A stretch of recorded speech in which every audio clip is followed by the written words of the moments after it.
There's a kind of grief that doesn't come with condolence cards. It doesn't show up when someone passes. It shows up when a version of you does. When the self who made things, who had rituals, had a very specific vision of what her life was going to look like, slips out of the story. And because there's no ceremony for it, no one acknowledges it. The world just keeps moving, and you probably call it something else. You called it laziness. You called it falling off. You called it just being busy, just going through something, just figuring it out. But what if it was grief? Real grief for a real loss?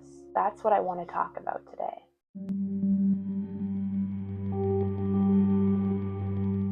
Hey, welcome back. I'm Z.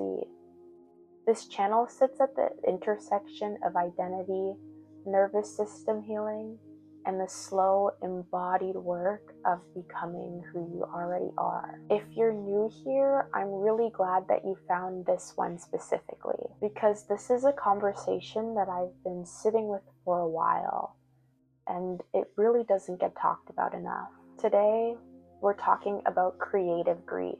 The grief of the version of yourself you've had to leave behind, the practices that fell away, the dreams that went quiet, the woman you used to be or had always meant to become that somewhere along the way you let go of. And I want to offer you something different than what you usually hear about this. Not a framework for getting back on track, the actual thing underneath that. Creative grief doesn't have a name in mainstream culture. We have language for grief when we lose people. We have language increasingly for when we lose relationships or when we're grieving a part of our lives. But the grief of losing a version of yourself, the self who had certain creative practices, certain dreams, certain ways of moving through the world, that grief is largely nameless. And here's what nameless grief does. It becomes something else. Without language for what you're carrying, it tends to turn inward and become shame. It becomes the subtle conviction that you failed, that you gave up, that you are, in some fundamental way, less than you should have been. It shows up as procrastination, as I'll start on Monday, as scrolling past something you used to love making, as the particular ache of watching someone do something you always knew was yours. The inner voice that says, look at everything you left behind. Look at everything you said you were but weren't. But that voice isn't telling the truth. That is what unnamed grief does when it doesn't get the dignity of being seen. It turns inward and it becomes criticism. So here is what I want to say clearly before I say anything else. What you are carrying is grief. Real grief for real losses. Even if those losses were versions of yourself, practices that kept you whole, dreams that were genuinely yours. The grief is real, and you are allowed to feel it. Becoming is not a straight line, and the grief of the self that you had to leave behind in order to keep moving is not the cost of failure. It's the cost of transformation. Let me be specific because I don't want this to stay abstract. I'm not just talking about the career you didn't pursue or the project that you never finished. Those are real losses, but I'm talking about the smaller, more subtle ones. I mean the rituals that you used to have in the morning. Movement, journaling, prayer, creating something, whatever made you feel like you before the day got its hands on you, that somewhere during a hard season stopped. Not because you decided to stop, but because one day you didn't have the bandwidth, and then another day, and then you looked up and it was 6 months later, and Starting over felt like starting from scratch. I mean the version of you who had a very specific vision of what it was she was going to offer the world, who had something true and particular to say, who wanted to be seen, to create, to show up, and who somewhere along the way retracted, got quiet, decided it wasn't the right time yet. I mean the parts of yourself that felt most original and most genuinely yours, that for a period of time you simply couldn't reach, that felt too far away, too fragile, too costly. The leaving behind of those things is the loss, and it deserves to be named as one. Here is where it gets more complicated, because alongside that grief, most of us are also carrying guilt. The guilt of the one who left, of the woman who gave up, of the one who abandoned, as you might tell yourself, some earlier, better version of you. But I want to offer you a reframe, one that I had to earn the hard way before I could actually hold it. The things you left behind weren't failures. They were necessary sacrifices in the architecture of your becoming. The version of you who couldn't keep the practice going, who had to let the dream go quiet, who retreated, she's not weak. She was surviving something, and surviving required everything that she had. There was nothing left over for the practice, the project, the showing up. She was using every resource she possessed just to keep going. You cannot call that a failure. That is endurance. That is the hardest and most invisible kind of becoming. The kind that happens in the dark, with no audience, no output, with nothing but the work of remaining alive to yourself in whatever small ways you could manage. I want to be honest with you though. I'm not sure I'm fully past that guilt myself. Some mornings I still catch myself doing the math, counting up the years, calculating who I could have been if I had started sooner, if I'd lost less time. That math is a trap. I know it's a trap, and I still walk into it sometimes. But here is what I know underneath that. The abandoned project is not evidence that you are not a builder. The dropped practice is not evidence that you are not devoted. The retreated dream is not evidence that you don't deserve it. They are evidence that you are human, and that becoming is not a straight line. I want to tell you something about why this channel exists. It's not because I always knew who I was and wanted to share it. It's almost the exact opposite. Trauma from childhood and past experiences in my body had done something specific to my nervous system that I didn't have language for until much later. What it looked like from the outside was avoidance. What it felt like on the inside was a body that registered being visible as a threat. Not discomfort, threat.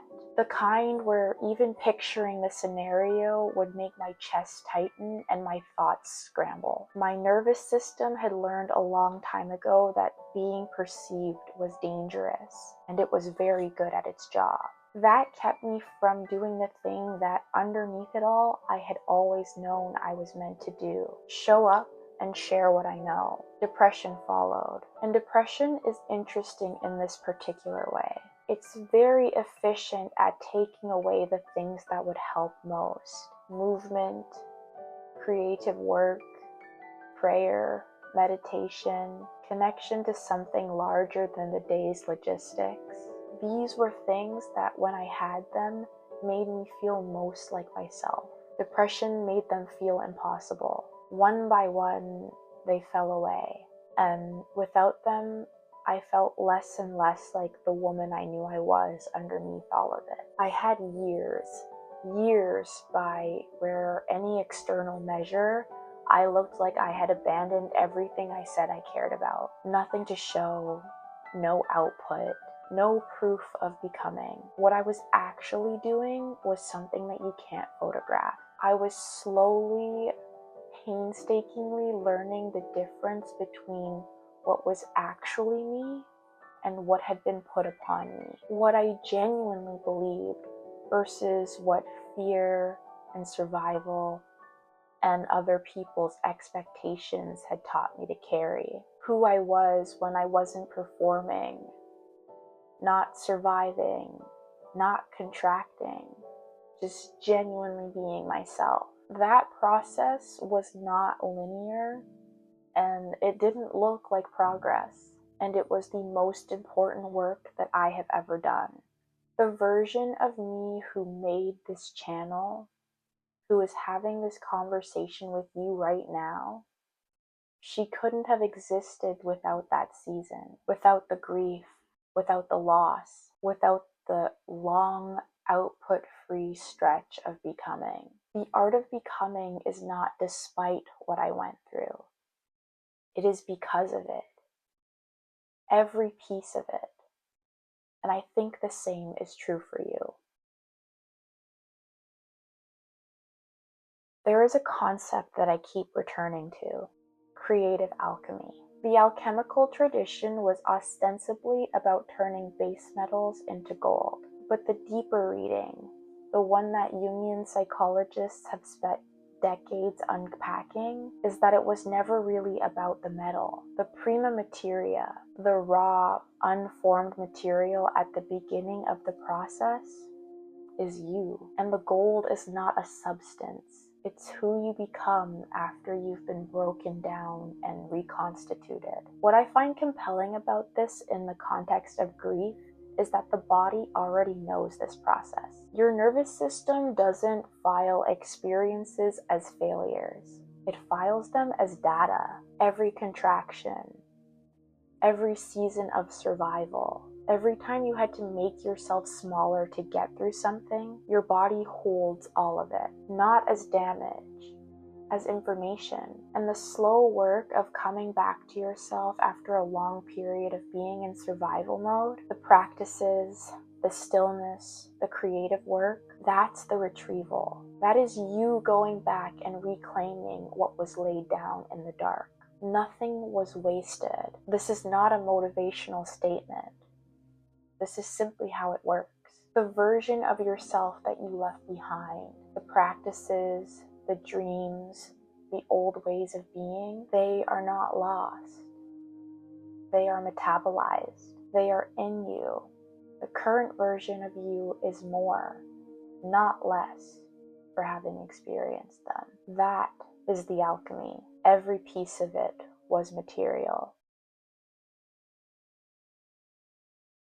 Let me come back down from the concept space for a moment, because I don't want to leave you in theory. I want to say something practical, but not a framework. You don't need another framework for this. What I want to offer you instead is permission. You already know what the small thing is. Not the full return, not the complete recommitment to the dream. The one small practice, the one that when you do it, makes you feel most like yourself. The one that connects you to the version of yourself that you've been grieving. Your body knows what it is. It probably came to mind just now. Start there. Not to make up for lost time, not to prove something, but because the practice is a conversation, and the conversation is just, I'm still here. I haven't stopped looking for you. And the grief itself, give it somewhere to go. Not to fix it, not to move through it faster, but to name her. Who was she? What did she want? What was she trying to build? And to thank her.